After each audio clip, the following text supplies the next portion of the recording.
Luke chapter 23. Then the whole assembly rose and led him off to Pilate, and they began to accuse him, saying, "We have found this man subverting our nation. He opposes payment of taxes to Caesar and claims to be Messiah, a king." So Pilate asked Jesus, "Are you the king of the Jews?" "You have said so," Jesus replied. Then Pilate announced to the chief priests and the crowd, "I find no basis for a charge against this man." But they insisted, "He stirs up the people all over Judea by his teaching. He started in Galilee and has come all the way here." On hearing this, Pilate asked if the man was a Galilean. When he learned that Jesus was under Herod's jurisdiction, he sent him to Herod, who was also in Jerusalem at that time. When Herod saw Jesus, he was greatly pleased, because for a long time he had been wanting to see him. From what he had heard about him, he hoped to see him perform a sign of some sort. He plied him with many questions, but Jesus gave him no answer. The chief priests and the teachers of the law were standing there, vehemently accusing him. Then Herod and his soldiers ridiculed and mocked him. Dressing him in an elegant robe, they sent him back to Pilate. That day Herod and Pilate became friends. Before this they had been enemies. Pilate called together the chief priests, the rulers, and the people, and said to them, "You brought me this man as one who was inciting the people to rebellion. I have examined him in your presence and have found no basis for your charges against him. Neither has Herod, for he sent him back to us, as you can see. He has done nothing to deserve death. Therefore, I will punish him and then release him." With one voice they cried out, "Away with this man! Release Barabbas to us!" Barabbas had been thrown into prison for an insurrection in the city and for murder. Wanting to release Jesus, Pilate appealed to them again, but they kept shouting, "Crucify him! Crucify him!" For the third time he spoke to them. "Why, what crime has this man committed? I have found in him no grounds for the death penalty. Therefore I will have him punished and then release him." But with loud shouts they insistently demanded that he be crucified, and their shouts prevailed. Pilate decided to grant their demand. He released the man who had been thrown into prison for insurrection and murder, the one they asked for, and surrendered Jesus to their will.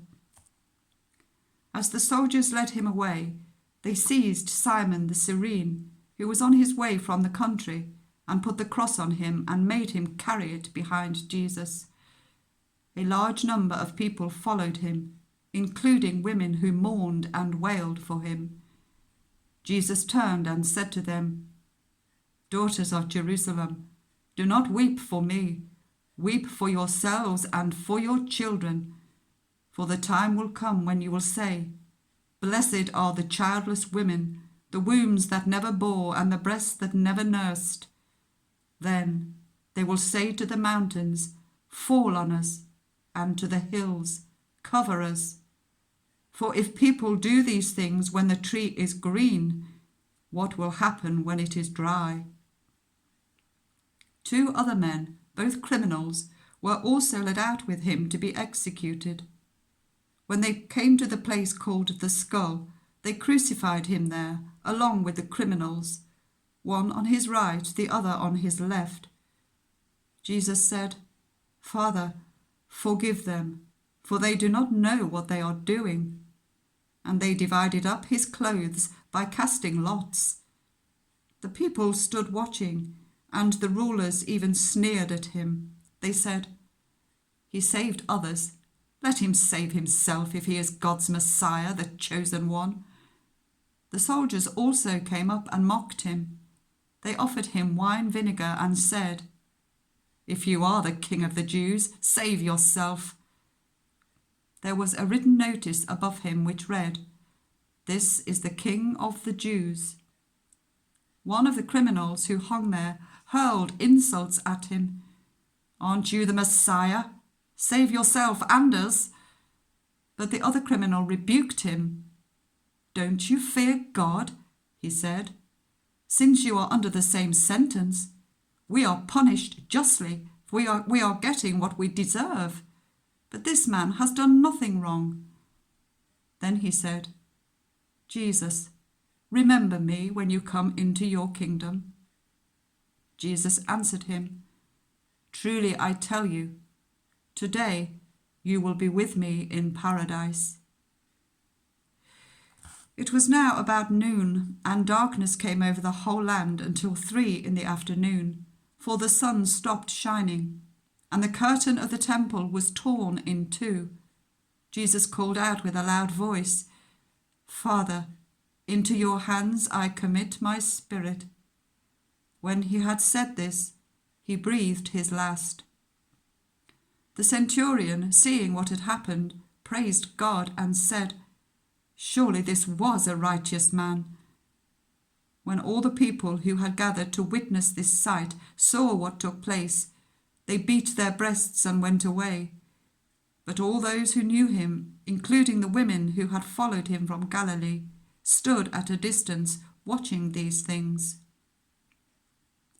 Now there was a man named Joseph, a member of the council, a good and upright man, who had not consented to their decision and action.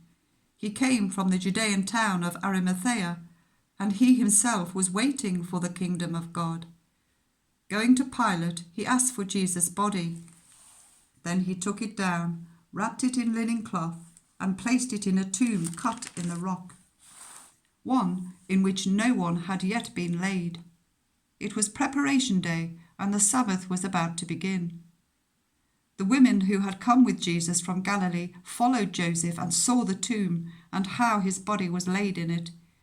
Then they went home and prepared spices and perfumes, but they rested on the Sabbath in obedience to the commandment.